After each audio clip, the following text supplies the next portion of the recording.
검사 결과 아무것도 없는데 내가 아파요. 이러면 어디를 갈 거냐. 내가 나를 알아봐야겠다. 그래서 자신의 소마를 보기 시작해요. 이 살아서 생생히 움직이고 있는 이 몸이 지금 어떻지? 통증은 이제 너를 좀 보살펴. 너 여기가 좀 문제가 생길 것 같아 라고 말하는 신호인데, 저희가 그 신호를 귀찮으니까 혹은 나의 어떤 목적을 위해서 꺼놓는 거죠. 그래서 여기에 통증이 있는 걸 아예 모르게 돼요. 무감각해져요.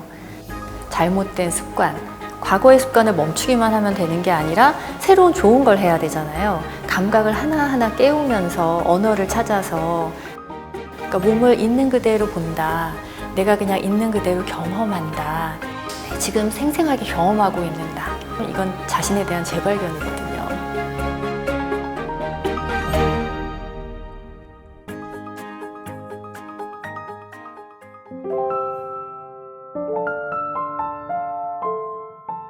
네, 몸 얘기를 많이 하는 거는 소매틱스 쪽이에요. 토마스 한나라는 분이 소매틱스라는 컨셉을 가지고, 이분은 철학과 교수였기 때문에 논문도 쓰고 연구도 하고 하면서 몸학을 만들게 된 거예요. 우리가 이야기하는 이 몸은 두 종류가 있다. 하나는 바디, 이 바디는 제3자가 관찰할 수 있는 거예요. 3자적 관점의 몸이에요, 바디. 그리고 저희가 소매틱스라고 하는 것의 소마, 이거는 일자적 관점이에요. 남이 나를 어떻게 보든 간에 내가 느끼고 있는 그 몸이에요. 근데 이게 굉장히 달라요. 그래서 사실은 여기서 어떤 빈틈이 있는 건데, 의사분들은 엑스레이를 찍고 뭐 검진 결과로 수치를 가지고 차트에 적힌 어떤 숫자들이죠. 그걸로 어떤 사람이 문제가 있다, 정상이다, 괜찮다 이렇게 말씀하지만, 내가 아파요. 그리고 검사 결과 아무것도 없는데 나는 막 너무 고통스럽고 괴롭단 말이죠. 이러면 어디를 갈 거냐, 이런 분들이었어요. 이렇게 소매틱스에 좀 새로운 것들을 만들고 몰두하고 하신 분들은 좀 이런 분들이셨는데, 그러면 이제 내가 나를 알아봐야겠다. 그 생각이 시작인 거예요. 그래서 자신의 소마를 보기 시작해요. 이 살아서 생생히 움직이고 있는 이 몸이 지금 어떻지? 그게 이제 일자적 관점의 소마예요. 그러면 3자적 관점으로 관찰할 때는 판단이나 평가를 할 수 있잖아요. 뚱뚱하다. 왜냐하면 보통 사람이 뭐 허리가 24인치인데 저 사람은 36인치야. 뚱뚱해. 판단할 수가 있잖아요. 그리고 아름답다, 뭐 추하다, 뭐 등등등의 여러 가지 3자적 관점에 그게 있는 거죠. 근데 일자적 관점은 내가 느끼는 몸은 나밖에 모르기 때문에 그냥 그걸로 너무나 온전한 거예요. 그리고 이것은 감각의 덩어리이기 때문에 감각이 계속 똑같이 이어지지가 않아요. 순간순간, 아, 손에서 이런 느낌이 지금 내가 일어나고 있네. 잠깐만, 엉덩이 지금 이렇게 눌리고 있구나. 발가락에 지금 엄지발가락 쪽에 약간 이상한 느낌이 생기고 있어. 이렇게 계속 올라오는 정보들을 그냥 보고 있을 수 있어요. 거기에 무엇도 붙이지 않고. 그러니까 몸을 있는 그대로 본다. 내가 그냥 있는 그대로 경험한다.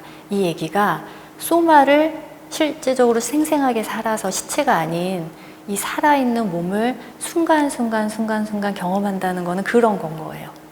내 이 오감, 몸감각, 육감에서 올라오는 감각 정보들을 그대로 받아들이면서, 아, 이렇구나 받아들이고 알고 있는 상태.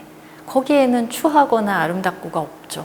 잘못된 것도 없고, 그냥 이거는 나의 세상이니까 나밖에 모르는 그런 거죠. 지금 생생하게 경험하고 있는다. 그리고 그냥 어찌 보면은 내 의지와 상관없이 얘가 굉장히 생명을 유지하기 위한 작용들을 안에서 하고 있어요. 내가 뭐 간을 멈춰라, 심장 멈춰라 할 수 없잖아요. 얘는 얘대로 최선을 다해서 내 생명을 유지하고 좋은 상태에 있게 하기 위해 노력하고 있거든요. 그래서 그런 것들을 그동안은 완전히 무시했는데 보게 돼요. 보게 되면 굉장히 감사한 마음이 일어나죠. 그래서 남의 뭐 판단과 평가와 그런 거에 좌지우지되지 않는 그런 어떤 중심이 좀 생기는 것 같아요. 그래서 이제 소매틱스 오셔서 작업하시는 분들이 많이 눈물도 흘리고, 왜냐하면 이건 자신에 대한 재발견이거든요. 자신에 대한 어떤 사랑이라든가 수용이라든가 이런 것들을 느끼게 되는 것 같아요. 거기서 명상이랑도 좀 닮아 있기도 하고 그렇죠.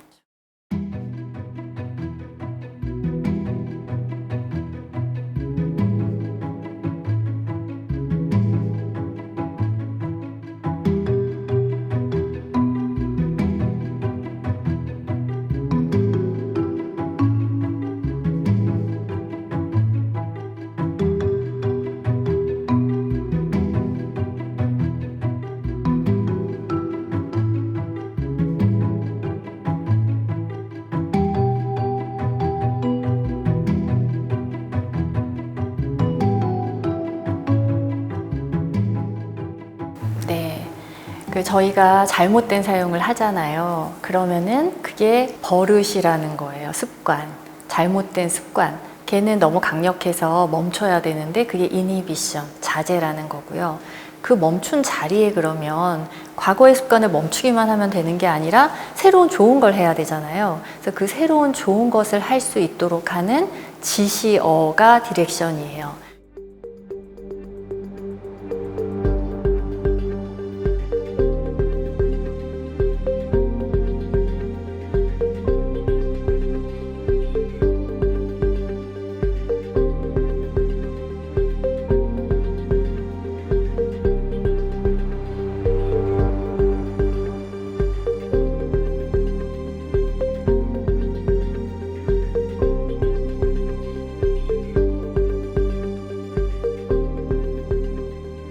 그래서 예를 들어서 가장 많이 쓰는 게 내 목이 자유롭다 라는 디렉션이 있는데, 내 목이 자유롭고 싶어 이렇게 생각을 하면 어쨌든 제 주의가 외부로 갔던 게 제 안으로 오겠죠. 그리고 어떨 때는 굉장히 목의 좁은 부위로 갈 수도 있지만 어쨌든 목이라고 자기가 생각되는 신체의 어떤 부위로 주의가 갈 거예요.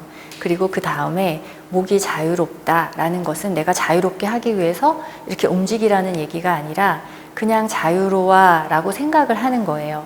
그러면은 요 생각하는 것에서 어떤 우리가 몸을 바꾸게 되는 어떤 신경적인 경로를 타고 가는 메시지가 이 목으로 간다는 거죠. 그렇게 되면 제가 목을 꽉 조이고 있다가도 자유로워 하면서 이렇게 풀 수 있게 된다는 거예요. 그래서 FM 알렉산더가 발견한 것 중에 그런 이제 지시어를 자신에게 주는 것도 있고 방향성도 있어요. 그래서 척추는 이 아래로부터 방향성이 위로 향해요. 위로 향하는 방향성. 그래서 생각하는 거예요. 척추는 위로 길어진다. 팔 같은 경우에는 팔은 중심에서부터 손끝 방향으로 넓어지고 펼쳐지고 길어진다. 이런 식으로 생각을 그냥 하는 거예요. 근데 여기에서 그렇게 생각한다고 뭐가 되냐 그런 의심이 많이 들 수 있는데, 그거는 경험 안 해보신 분들이 하시는 말씀인 것 같아요. 한번 그냥 가만히 한쪽 팔에는 내 오른쪽 팔이 중심으로부터 계속 펼쳐지고 뭔가 이쪽으로 에너지가 흐르고 길어진다 라고 생각하고 여러 번 반복해서, 그리고 왼쪽 팔 아무것도 생각하지 않은 팔이랑 비교하면은 이쪽 팔에 차이가 있거든요. 그리고 이렇게 움직여 볼 때도 이쪽 팔이 굉장히 잘 흔들리면서 몸이 협응해서 가는 걸 알 수 있어요.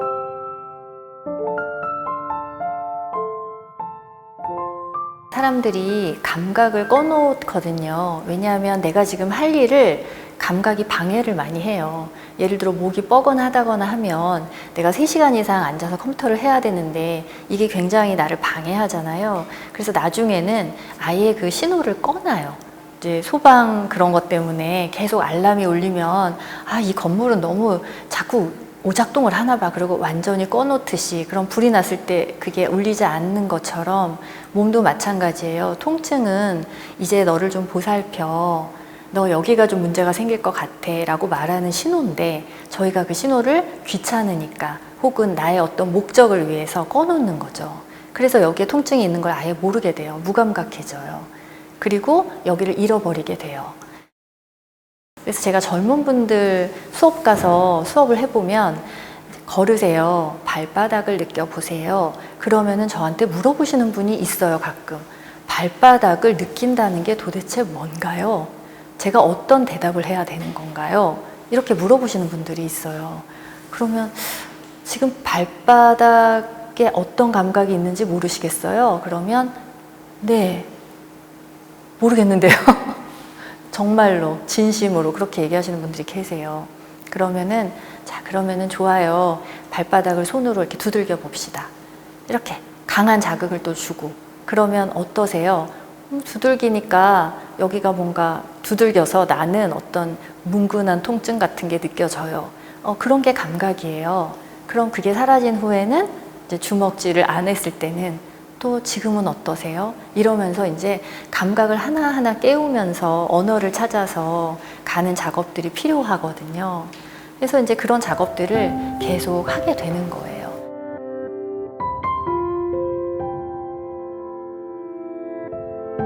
목이 자유롭습니다. 해보세요. 그러면 도대체 뭘 해야 되는지 모르겠어요. 이렇게 가죠. 그래서 필요한 게 알렉산더 테크닉 교사예요. 저희가 그래서 3년 1600시간 동안 훈련을 받거든요. 네, 손을 사용해서 그 분의 신경계에 새로운 감각과 신호를 주는 거예요. 그러면 이분한테는 굉장히 새로운 그 근감각적 경험이 일어나게 돼요. 그때 내가 혼자는 잘 몰랐지만 선생님이 손을 대고 뭔가를 하니까 내 목이 자유롭다. 내 몸이 굉장히 가벼워진다. 내가 뭔가 위로 향하는 에너지가 생기는 것 같다. 이게 그런 거구나 하고 느끼는 거거든요.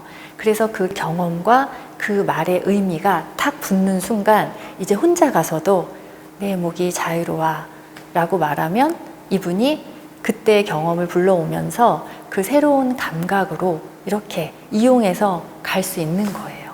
그래서 교사가 되게 중요한 역할을 해요.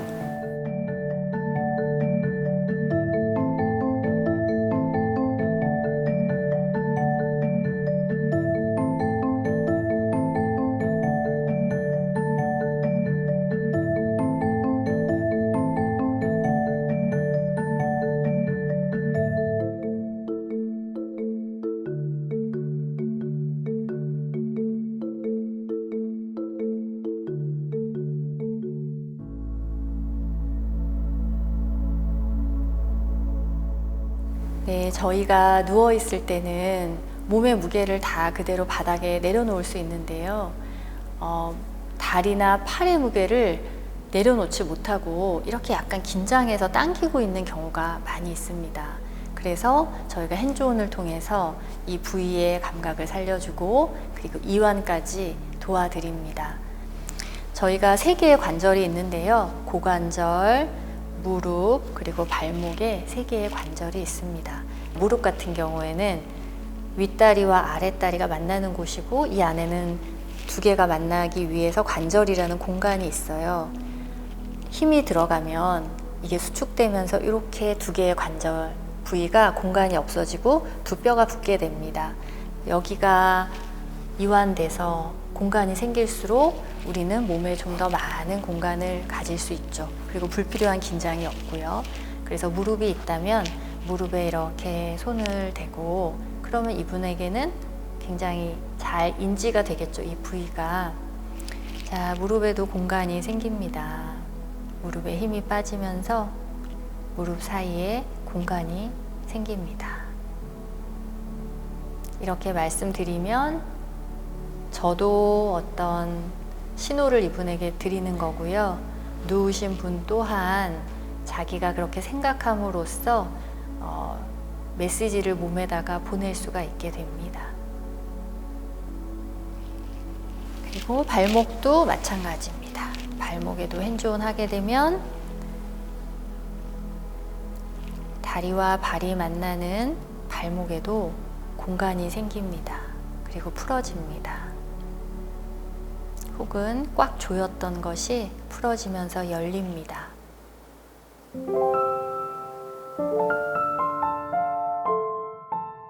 네, 긴장도 여러 조건이 긴장할 수밖에 없는 조건이 됐기 때문에 긴장을 하는 거잖아요. 그래서 그 긴장 자체에는 사실 잘못되거나 죄가 있진 않는 것 같아요. 그런 조건들이 있기 때문이죠. 그래서 이완을 하기 위해서는 이완에 필요한 조건들이 좀 갖춰지면 이완을 할 수 있어요. 그 조건 중에 좋은 조건이 뭐냐면 눕는 거예요. 우리가 세우는 데는 많은 에너지가 들거든요. 그래서 가장 몸적으로 좋은 조건은 이완하기에 일단 눕는 거예요. 그 다음에 어떤 생각들이 굉장히 많잖아요. 생각들을 쫓아가지 말고 다시 주의를 몸으로 이렇게 가지고 오는 거죠. 그래서 하나하나 몸들을 느끼고, 예를 들어서 이렇게 할 수 있죠. 누운 상태에서 내 머리가 편안하게 바닥에 닿아 있습니다. 내 목이 부드러워집니다. 내 어깨가 편안하게 바닥에 내려놓아집니다. 내 손끝에 힘이 빠집니다. 예를 들어서 이런 것들. 그리고 뭐 내 몸이 따뜻해집니다 라든가 그런 디렉션들을 이렇게 적당히 주면서 이완으로 갈 수 있고요. 여기서 아주 중요한 요소가 이완에서는 호흡이에요. 들이쉬는 숨은 교감신경을 좀 활성화시키고, 내쉬는 숨은 이게 길수록 부교감신경을 활성화시키잖아요. 그러니까 우리가 호흡을 편안하게 규칙적으로, 그리고 내쉬는 숨을 조금 길게 할 때 편안함이 찾아오는 거거든요. 그래서 호흡에 주의를 두고 편안히 너무 빠르게 쉬지 않도록 호흡을 좀 바라보는 거예요. 그리고 가능하면 내쉬는 숨을 조금 더 길게 쉴 수 있도록 조금만, 거기에 조금만 개입을 하는 거죠. 그런 식으로 해서 이제 몸을 이완하는 방법들 쓸 수 있어요. 알렉산더 테크닉은 사실 뭘 특별히 하는 동작이나 이런 건 없어요. 근데 그 중에도 그래도 대표적으로 알렉산더 테크닉 한다면 많이 하는 게 위스퍼 아호흡인데요. 위스퍼 아호흡도 이렇게 앉아서도 할 수 있고 서서도 할 수 있고 다 할 수 있지만, 아까 말씀드린 누워서 하는 자세에서 많이 해요. 그래서 저희가 턱관절, 여기가 스트레스를 받으면 이 교근이나 측두근 같은 것들이 아주 짧아지고 수축되면서 이를 악물게 되거든요. 그래서 턱관절이 부드럽게 아래로 내려가서 떨어진다라고 생각하면서 입을 벌려요. 그리고 그때 숨을 내쉬는데 소리를 살짝 내는 거예요. 이런 식으로. 그러면은 숨소리를 내가 들을 수 있잖아요. 내가 어떻게 호흡하는지를 알 수가 있어요. 이 소리로도. 그래서 그 숨이 고르게, 편안하게, 길게 할 수 있도록 관찰하면서 하는 거예요. 네, 일상에서 편안하게 하실 수 있는 위스퍼 아호흡 알려드리도록 하겠습니다. 바닥에 일단 눕습니다. 누웠을 때 이마가 밑으로 꺼져 있다면 책을 좀 대시는 게 좋아요. 머리가 앞과 위를 향하는 상태가 누워서도 돼야 됩니다. 너무 이게 딱딱하신 분들은 뭐 베개나 쿠션 같은 것을 밑에 받치셔도 괜찮습니다. 옆에서 봤을 때 이마가 턱보다 거의 같거나 아니면 조금 더 높은 위치에 있으면 됩니다. 그럼 뒷목이 좀 쭉 늘어나는 느낌이 나실 거예요. 그 다음에 한 발씩 접습니다. 가능하면 이완된 상태로 움직이는 게 좋기 때문에 제가 조금 도와드리도록 하겠습니다. 자, 오른쪽 발로 주의를 가져오시고 다리로 주의 가져오시고, 너무 긴장이 된 상태면 이렇게 약간 발끝이 중앙을 향하고 있을 거예요. 힘을 좀 빼면 이렇게 툭 밖으로 좀 떨어집니다.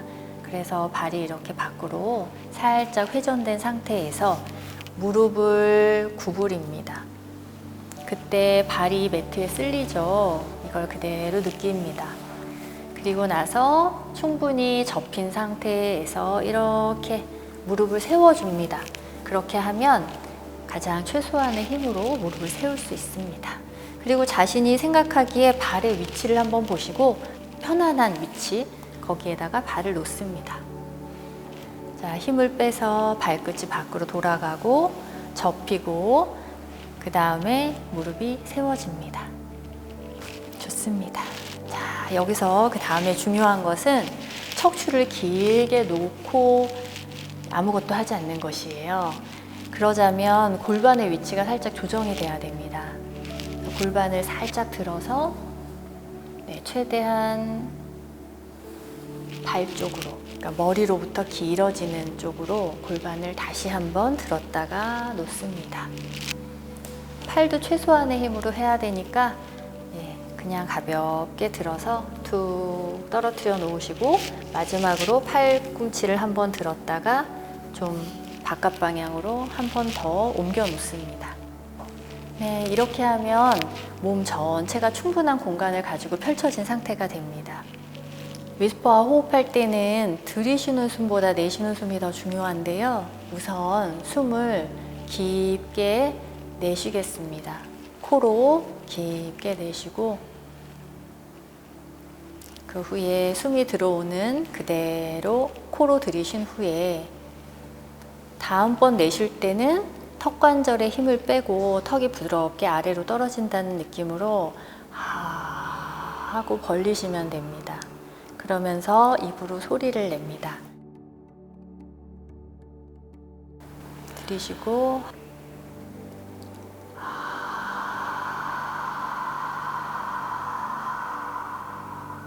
턱이 부드럽게 아래로 내려오면서 입이 벌어지고 소리가 나고 다시 숨을 들이쉴 때는 입이 부드럽게 닫힌다고 생각하시면서 반복하시면 됩니다.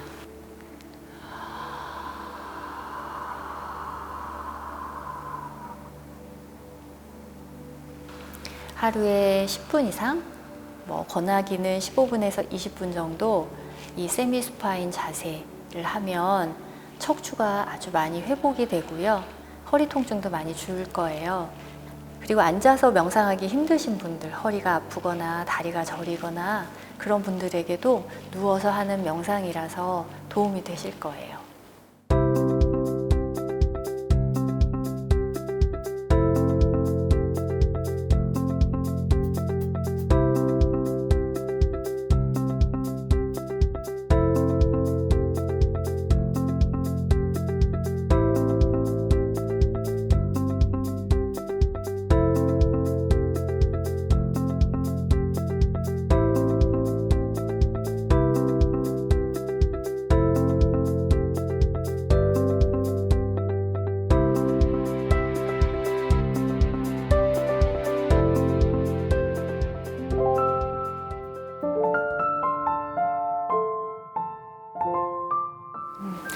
네, 어떤 한 50대 정도 남자분이셨는데 좋은 회사에 있다가 회사를 옮기게 된 케이스예요. 옮기셨는데 그 기존에 다니던 회사보다는 뭔가 좀 다른 문화고 환경도 좀 달랐겠죠. 그래서 생각보다는 기대만큼 못하셨던 것 같아요. 잘 되지 않으니까 약간 한직처럼 이렇게 물러나게 된 거죠. 그러니까 그게 얼마나 고통이겠어요, 그분 입장에서는. 그래서 오셨어요. 보니까 가만히 앉아서 하는 명상은 하실 수가 없는 상태예요. 너무 억울함과 분노와 화가 많아서 이거를 계속 할 수가 없어요. 생각이 그냥 멈출 수가 없는 상황이시더라고요. 그래서 앉아서 하는 명상 포기, 이건 안 되겠다. 그래서 뭘 했냐 하면은 걷는 걸 했어요. 그리고 알레 레슨을 하면서 이완도 시켜드리고 이런 것들을 계속 했던 거죠.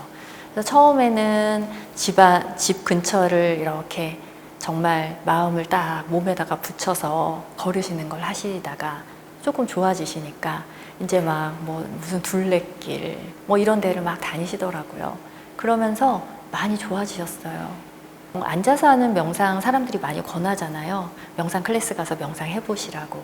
근데 그게 되는 경우도 있지만 안 되는 경우도 꽤 있는 것 같아요. 그럴 때 대신으로 할 수 있는 게 몸으로 하는 작업들인 것 같고요. 예를 들어 걷는다거나 혹은 몸을 활용해서 하는 마음이 거기에 붙어 있는 그런 명상법들, 그것들도 도움이 되는 것 같아요.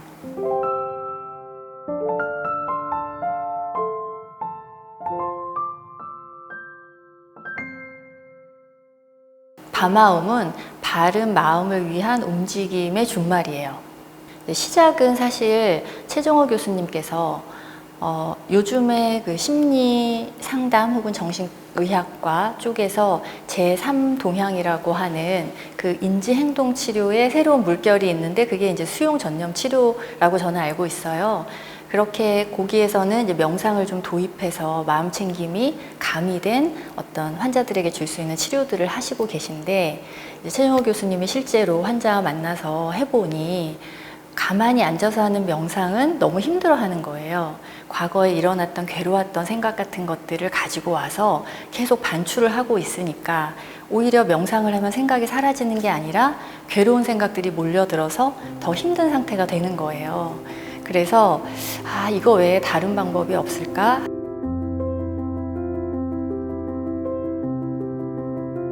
우리가 그러면 트라우마 환자들이나 정신적으로 힘드신 분들을 위해서 움직이는 프로그램을 만들어 보자. 잘 됐다. 이런 전문가들이 모였으니까.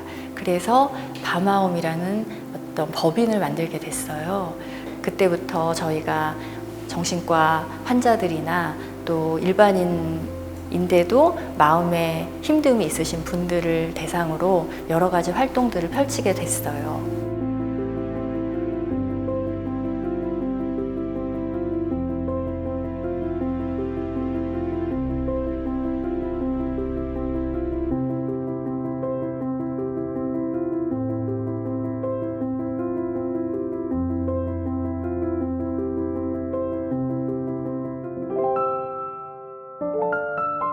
네, 특별한 거는 없는 것 같고요. 그냥 바쁘게 사는 직장인들과 똑같은 하루하루를 보내고 있습니다. 단지 자주 좀 깨어 있으려고 노력하고 있는데요. 그래서 아침에 일어나면은 잠깐 세미스파인 자세로 누워서, 아까 말씀드린 그 자세로 누워서 호흡하면서 위스퍼와 호흡 같은 거 하고요. 그리고 액트 매트릭스라고 있어요. 수용 전념 치료에서 하는 매트릭스. 그거 하루도 빠지지 않고 매일매일 그립니다. 그 후에는 운동하러 가고요. 운동하면서 몸에 주의 많이 두고, 네, 그렇게 아침 시작하면 저는 좋은 것 같아요. 가능하면 자주 많은 시간 동안 몸을 좀 보고 몸에 좋은 디렉션을 주려고 노력합니다. 제가 그 하트스발 명상하면서 알게 된 게, 이게 참 세상이 사랑이구나. 그리고 내가 사랑의 존재이구나를 알게 됐거든요. 그래서 온화한 주의로 사람들을 보려고 많이 노력을 하는데요. 그래서 제가 좀 선하고 좋은 사람이 되는 거, 그게 목적인 것 같습니다.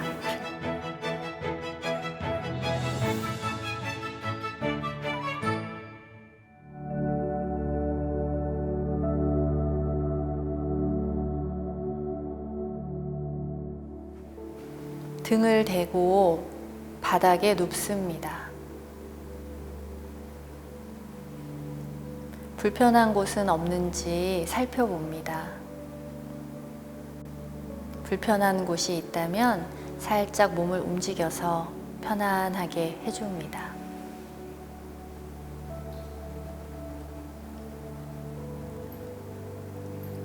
내 이마와 턱의 높이를 보시고, 턱이 너무 높게 올라와 있다면 가볍게 책등을 이용해서 머리 뒷부분을 받쳐줍니다. 그러면 뒷목이 풀리면서 늘어나는 느낌을 얻으실 수 있습니다.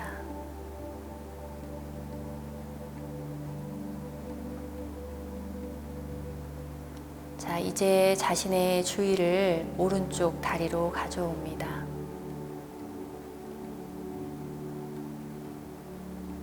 오른쪽 다리에 힘을 풉니다. 발끝이 약간 바깥을 향해 떨어지게 됩니다. 무릎 뒤 오금을 접습니다. 바닥에서. 충분히 접은 후에 무릎이 하늘을 향해서 올라갑니다. 다리가 세워집니다. 좀 불편한 곳이 있다면 다시 발을 살짝 들어서 자신이 생각하는 편안한 위치에 놓습니다. 이제 반대편 다리도 똑같이 합니다. 다리에 힘이 풀어지고 발끝이 바깥으로 약간 회전한 후에 무릎이 접히면서, 충분히 접힌 후에는 무릎을 천정 방향으로 세웁니다.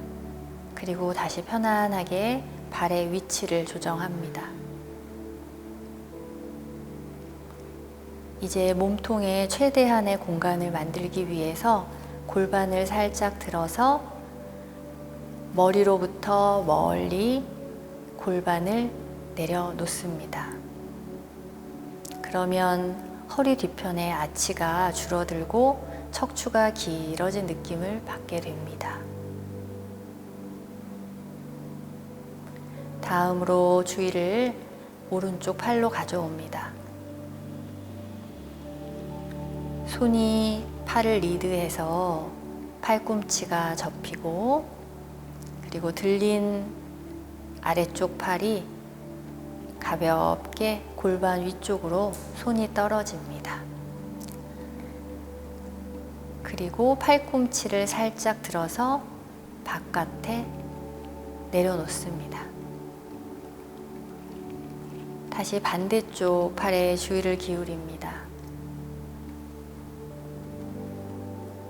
팔꿈치를 접어서 아래쪽 팔을 들어 올리고 그 손이 그대로 골반에 내려놓아집니다. 다시 한번 팔꿈치를 살짝 들어서 바깥 방향으로 펼쳐 놓습니다.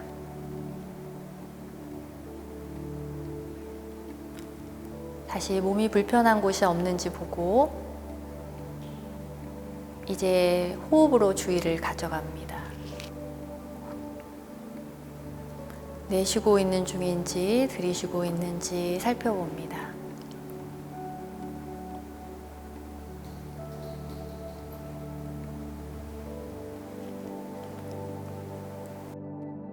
천천히 깊게 내쉰 후에 숨이 코로 들어오는 것을 지켜봅니다. 다음번 내쉬는 타이밍에 이제 턱을 아랫방향으로 힘을 빼고 떨어뜨리면서 입을 벌립니다. 그리고 소리를 냅니다. 아 라는 소리를. 숨이 충분히 나가면 턱이 다시 돌아오고 입이 닫히고, 또 다시 내쉬는 숨에 턱이 열리면서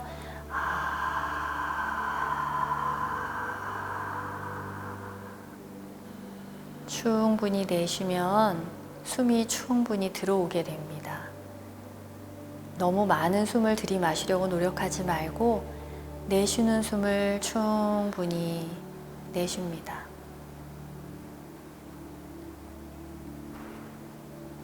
입이 닫히면서 공기가 코로 들어오고, 입이 벌어지면서 턱이 부드럽게 떨어지면서 공기가 입 밖으로 나갑니다. 턱이 잘 안 벌어지시는 분들이 계실 거예요. 처음부터 턱을 많이 여는 것은 쉽지 않습니다. 보통 손가락 2개가 들어갈 정도로 열라고 하는데, 이게 어려우신 분들은 인스마일이라고 해서 미소를 살짝 머금고 턱을 여시면 훨씬 턱이 잘 열립니다. 들이쉬고 또다시 내쉬는 숨에 턱이 열리면서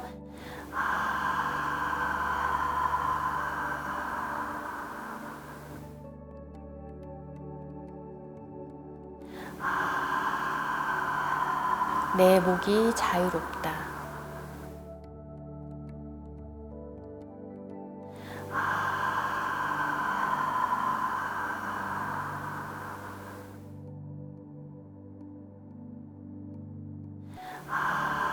내 머리가 앞과 위로 향한다.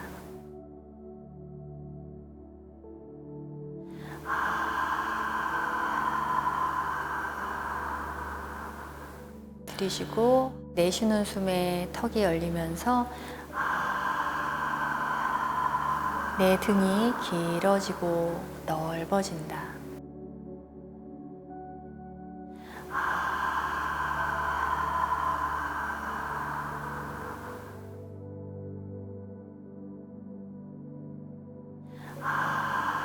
내 다리가 몸통으로부터 풀어진다.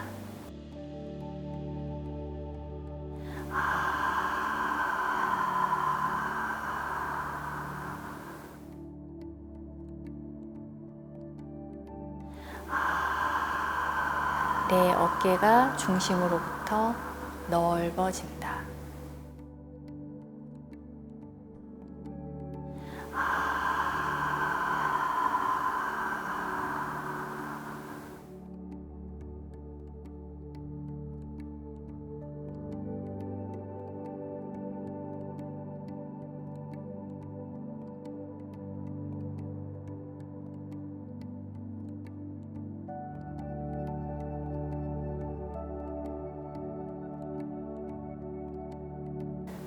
천천히 눈을 뜨고 현실로 다시 돌아오셔서 고개를 살짝 좌로 우로 흔들어 봅니다. 그리고 일어나실 때는 만약에 왼쪽으로 일어난다고 하면 왼쪽 발을 오른쪽 발 옆에 붙입니다. 그리고 고개를 왼쪽으로 살짝 돌려놓고 무릎이 쓰러집니다. 왼쪽으로. 그리고 함께 몸을 돌립니다. 그 상태에서 목을 다시 수축하지 마시고요. 편안하게 손으로 짚고 척추가 길어진 상태를 유지하면서 일어나 앉으시면 됩니다.